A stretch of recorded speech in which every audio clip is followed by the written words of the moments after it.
My Aunt Molly is the kindest, sweetest person on earth. She may not be the cleverest woman in the world, but I love her a lot. However, a strange thing happened to Aunt Molly, and now we don't know what to do. It all started when her husband, Uncle Dalton, died.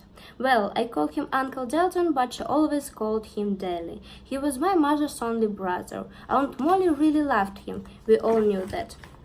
Life had been quite difficult for Aunt Molly when she was a child. She was poor and her parents had died early on. She was left to look after herself. She had never learned to read properly and left school at an early age.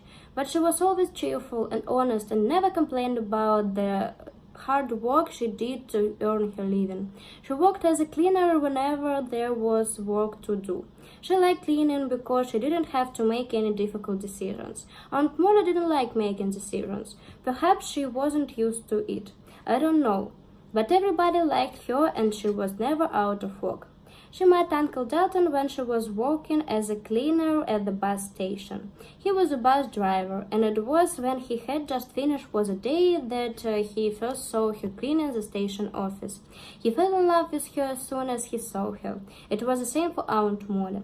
As soon as their eyes met, it was love for both of them. He soon grew to love her gentleness, and she loved his kind heart and willingness to make decisions.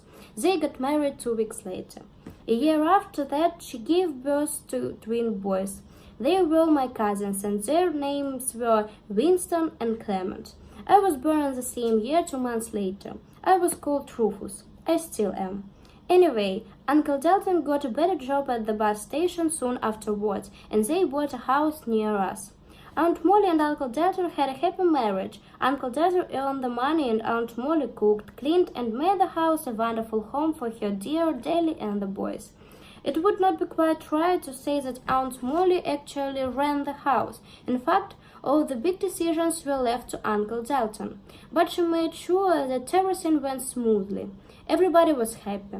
I was happy too, because I liked to play with my cousins. I also looked forward to the delicious homemade biscuits Aunt Molly always gave me.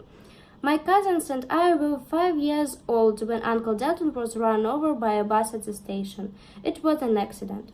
Uncle Dalton didn't know what hit him and he was killed immediately. Well, I suppose he guessed it was a bus, but I don't think he had much time to think it over, if you see what I mean. Anyway, he was dead. In a way, once Uncle Dalton had died, I think a part of Aunt Molly died too. She was still a hard worker and remained a good mother to Winston and Clement. Indeed, the routine of running the house was something she no longer needed any help with. My parents, Uncle Dalton's parents, my grandparents all helped Aunt Molly with the decision-making. But the cheerfulness that we had come to expect from her had gone. It was as if all her cheerfulness had died with Uncle Dalton, her dear Dally. She got some money from the bus company because Uncle Dalton had been killed at work. At least she didn't have to leave the twins in order to earn money. Life continued.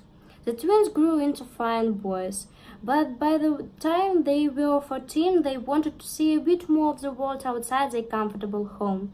Both of them were bright and interested in the world outside, especially Winston. They were beginning to get bored with life at home with all its safe routines.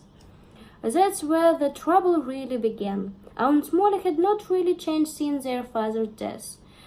She had not even learned to read properly. She never went out and had no outside interests. She spent what free time she had listening to the radio or watching the television, especially game shows.